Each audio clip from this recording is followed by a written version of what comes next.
वाशिमच्या वैशाली मेश्राम यांच्या डॉक्टर्स पॅथॉलॉजिस्टवर योजनेचा आरोप। वाशिम येथील सामाजिक कार्यकर्त्या वैशाली मेश्राम यांनी वाशिम येथील डॉक्टर्स व पॅथॉलॉजिस्ट यांच्यावर केला आरोप। वैशालीताई मेश्राम यांच्या मते शासनाने नागरिकांसाठी वेगवेगळ्या उपक्रमातून चालू केलेल्या आरोग्यासाठी योजना खूप सुंदर आहेत, परंतु यामध्ये डॉक्टर्स व पॅथॉलॉजिस्ट यांची सांगड असल्याने रुग्णांचे रिपोर्ट हे डॉक्टर यांच्या सांगण्यावरून तयार करण्यात येतात।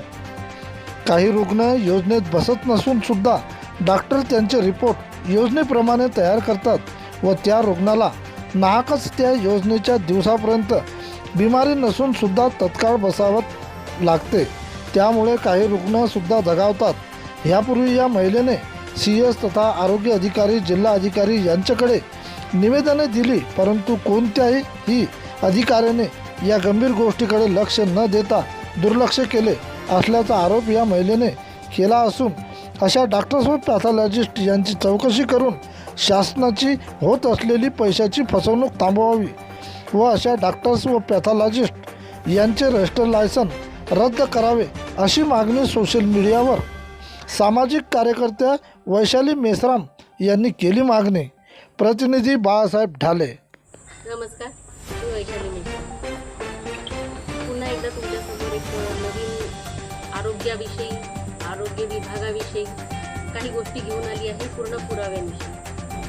खरं तर केंद्राकडून किंवा राज्याकडून जे पण आरोग्यविषयी योजना सुरू आहेत त्या खरोखर खूप सुंदर आहेत। सुंदर म्हणजे माझ्या तुमच्यासारख्यांसाठी जे लोक नाही लावू शकत काही पैसा, त्यांच्यासाठी खरोखर फार उपयोगी आहे। आणि त्या योजना आपण केव्हा लागू करतो, जेव्हा आपण त्या योजनांचा म्हणजे त्या हॉस्पिटलमध्ये त्या योजनांचा लाभ घेण्याकरता आपल्याला ब्लड टेस्ट करावी। आता ह्या ब्लड टेस्टद्वारेच आपल्याला कळते की ह्या व्यक्तीला किंवा त्या रुग्णाला किंवा त्या पेशंटला कोणता डिसीज आहे, कोणता रोग आहे, त्याच्यानुसार मग ते योजनेमध्ये बसते किंवा नाही बसते। म्हणजे डॉक्टर आणि लॅबवाले, पॅथॉलॉजिस्ट हे एकमेकांवर अवलंबून आहे। तर झालं असं की काही डॉक्टर्स जे आहेत आणि काही लॅब्स ज्या आहेत वाशिमच्याच नव्हे तर मला वाटते ऑल ओव्हर आहे, कारण त्याच्यासाठी मला साम मराठीने अतिशय चांगली साथ दिलेली आहे। आणि साम मराठीने त्यांचे व्हिडिओ मला पाठवले आहे, त्यांचे कंटेंट मला पाठवलेलं आहे। मी या व्हिडिओसोबत ते व्हिडिओसुद्धा शेअर करत आहे।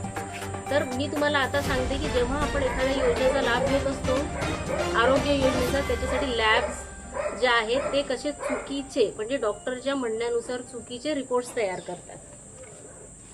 मी जवळजवळ तुम्ही बघत असाल इतके सारे म्हणजे गेले वर्ष दीड वर्षापासून या गोष्टीचा पाठपुरावा करत आहे। इतके सारे मी निवेदनं दिले, इतके सारे मी त्यांना पुरावे दिले, मी लेखी पुरावे दिले, मी ऑडिओ क्लिप्स दिल्या, मी व्हिडिओ क्लिप्स दिल्या। डॉक्टरनी कोणाला पॉझिटिव्ह करायचं, कोणाला निगेटिव्ह करायचं, याच्यासाठी जे त्यांचे साईन लँग्वेज आहे या साईन लँग्वेज मी मेन्शन केल्या, परंतु त्याचा काहीही उपयोग झाला नाही। आधीची जी आपली जिल्हाधिकारी होती ती म्हणायची की हो आय विल सी इट, आणि आताच्या जिल्हाधिकाऱ्यांना दिलं, यांनी त्वरित ॲक्शन घेतली। त्याच्यासाठी मी याच्यामुळेच जाण्याचं कारण 1 वर्षीय जो सारांश आदेश वाकुडे बालकाचं मृत्यू प्रकरण आहे, अनेक गोष्टी माझ्या कानापर्यंत आल्या होत्या, अनेकांच्या माझ्यापर्यंत खूप साऱ्या कंप्लेंट्स होत्या, पण मी त्याच्याकडे थोडंफार दुर्लक्ष केलं की चला ठीक आहे। पण हा जो आहे डॉक्टरांचा हलगर्जीपणा, त्या डॉक्टरांच्या हलगर्जीपणामुळे झालेले अनेक मृत्यू काही लोकांनी ते समोर आणलेले नाही।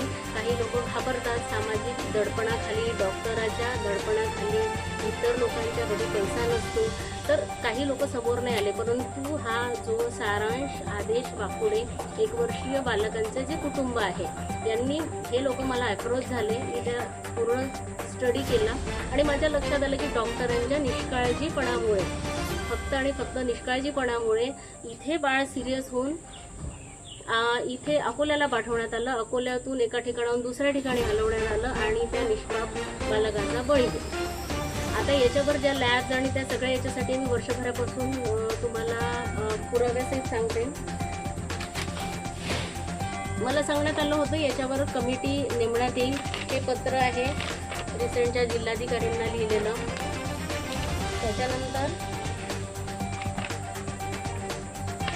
वैद्यकीय अधिष्ठातांना लिहिलेलं पत्र आहे हे, जे आपल्या वाशिम मेडिकल कॉलेजचे डीन आहे त्यांना दिलेलं आहे.